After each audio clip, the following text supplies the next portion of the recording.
नमस्कार दोस्तों, स्वागत है आप सबका इस YouTube चैनल में, जहां पे हम बात करने वाले हैं इन्वेस्टमेंट के बारे में, सेविंग्स के बारे में, शेयर मार्केट के बारे में, म्यूचुअल फंड्स के बारे में, एनपीएस के बारे में और उन सारे ऑप्शंस के बारे में जहां पे आप अपनी कमाई लगा सकते हो और तगड़ा मुनाफा कमा सकते हो। और सबसे महत्वपूर्ण बात दोस्तों कि ये सारी बातें होंगी सिंपल सरल हिंदी भाषा में, जो कि हर किसी के समझ में आ जाएगी। तो बिना वक्त गवाए आज का वीडियो शुरू करते हैं, चलिए।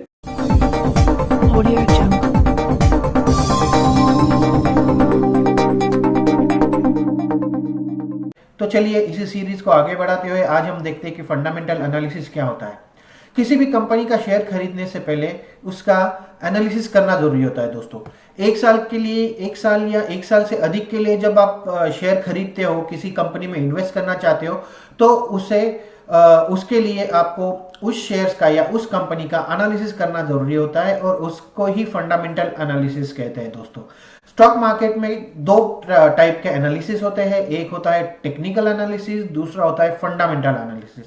आज हम स्पेसिफिकली बात करेंगे कि फंडामेंटल एनालिसिस क्या है और इसमें किन किन चीज़ों को एनालाइज किया जाता है, उसमें फंडामेंटल एनालिसिस के कितने और कौन कौन से प्रकार है, फंडामेंटल एनालिसिस को मतलब क्यों करना चाहिए, उससे क्या फायदा होता है, और सबसे एंड में हम देखेंगे कि step by step fundamental analysis में किन किन बातों की जानकारी होनी चाहिए। टेक्निकल एनालिसिस का एक नया वीडियो है, उसको आप देख सकते हैं, जिसकी लिंक आपको डिस्क्रिप्शन बॉक्स में मिल जाएगी दोस्तों। आगे बढ़ने से पहले दोस्तों, अगर आपको मेरे वीडियो पसंद आ रहे हैं तो इन्हें लाइक जरूर कीजिए, और अभी तक अगर आपने मेरा चैनल सब्सक्राइब नहीं किया है तो जरूर इसे सब्सक्राइब कीजिए दोस्तों, ताकि ऐसी ही नई नई जानकारी मैं आप तक पहुंचाता रहूं। तो चलिए वीडियो को कंटिन्यू करते हैं। फंडामेंटल एनालिसिस में कंपनी का बहुत ही बारीकी से एनालिसिस किया जाता है। इसमें देखा जाता है कि कंपनी का बिजनेस कैसा है, कंपनी क्या प्रोडक्ट बनाती है, मार्केट में प्रोडक्ट की डिमांड कितनी है, डिमांड कब बढ़ती है, कब कम होती है, कंपनी प्रॉफिट में है या लॉस में है, कंपनी पर कर्जा कितना है, आदि आदि आदि। फंडामेंटल एनालिसिस में यह देखा जाता है कि जिस कंपनी का शेयर हम खरीद रहे हैं वो आर्थिक रूप से कितनी मजबूत है, क्या लंबे समय में वो कंपनी एक अच्छा प्रॉफिट कमा पाएगी।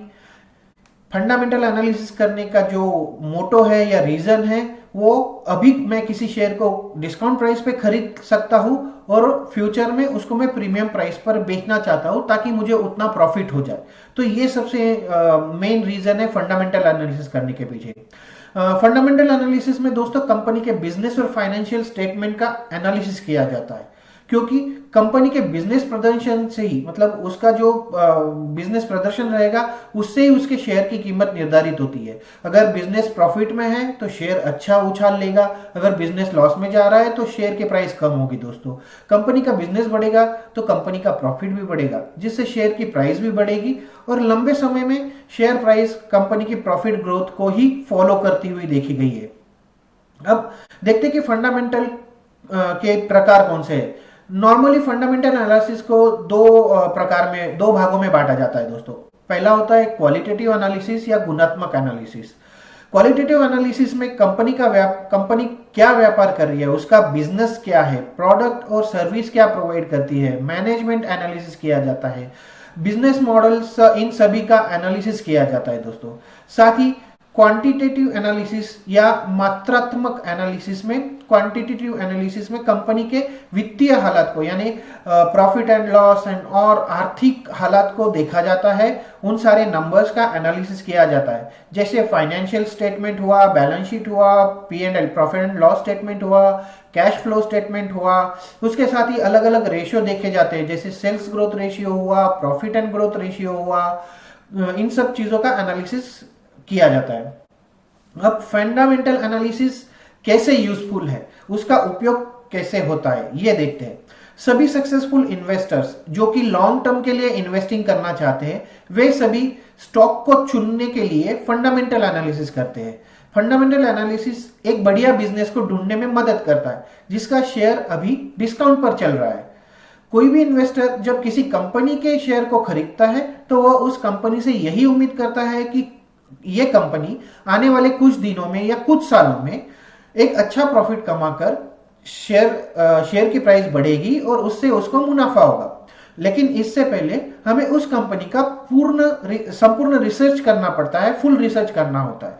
टेक्निकल चार्ट और इंडिकेटर कंपनी के व्यापार के बारे में नहीं बताते हैं। ये और दो इंडिकेटर्स है, लेकिन ये सिर्फ आंकड़ों के बारे में बात करते हैं, लेकिन उसकी बिजनेस के बारे में, उसके डिमांड के बारे में, इस बारे में वो कंसिडर नहीं करते हैं। वो सिर्फ प्राइस मूवमेंट पर ही बाय और सेल का सिग्नल दे सकते हैं। इसलिए किसी भी शेयर का फंडामेंटल एनालिसिस करना जरूरी होता है दोस्तों। फंडामेंटल एनालिसिस का यूज जो है हमेशा लॉन्ग टाइम फ्रेम में किया जाता है। आप शॉर्ट टाइम के लिए इन्वेस्टमेंट करते हैं तो आप फंडामेंटल एनालिसिस करना इतना जरूरी नहीं होता है, लेकिन अगर लॉन्ग टाइम के लिए इन्वेस्टमेंट कर रहे हो तो इसमें आपको जरूर फंडामेंटल एनालिसिस कंप्लीट करना चाहिए। और हमें अगर पैसे कमाने की या फिर जल्दी से जल्दी पैसे कमाने का टारगेट अगर हमारा नहीं है तो हम अपने पोर्टफोलियो को एक सही रेट पर रिटर्न पर कंपाउंडिंग करने पर ध्यान दिया जाता है। फंडामेंटल एनालिसिस के लिए हमेशा टॉप डाउन अप्रोच का इस्तेमाल किया जाता है दोस्तों, जिसमें सबसे पहले ग्लोबल इकोनॉमी का अध्ययन किया जाता है, उसके बाद लोकल इकोनॉमी, उसके बाद पर्टिकुलर सेक्टर, पर्टिकुलर इंडस्ट्री और लास्ट में उस बिजनेस का स्टडी किया जाता है।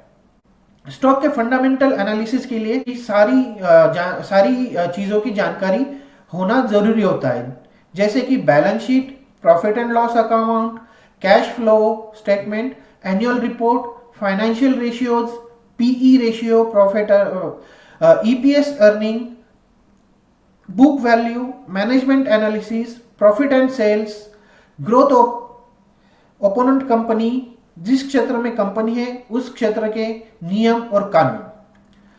तो दोस्तों आज हमने देखा कि फंडामेंटल एनालिसिस क्या होता है, इसको कैसे किया जाता है, इसके लिए क्या क्या जानना जरूरी है और किन किन बातों पे ये फंडामेंटल एनालिसिस बेस करता है। तो उम्मीद करता हूं दोस्तों आपको मेरा ये वीडियो पसंद आया होगा, आपको समझ में आया होगा कि फंडामेंटल एनालिसिस क्या होता है। मेरा अगला वीडियो रहेगा फंडामेंटल एनालिसिस कैसे करना है, वो लेके जल्दी मैं आपके पास आऊंगा। अगर आपने मेरा चैनल सब्सक्राइब कर लिया है तो आपको ऑटोमेटिकली इसका नोटिफिकेशन भी मिल जाएगा दोस्तों।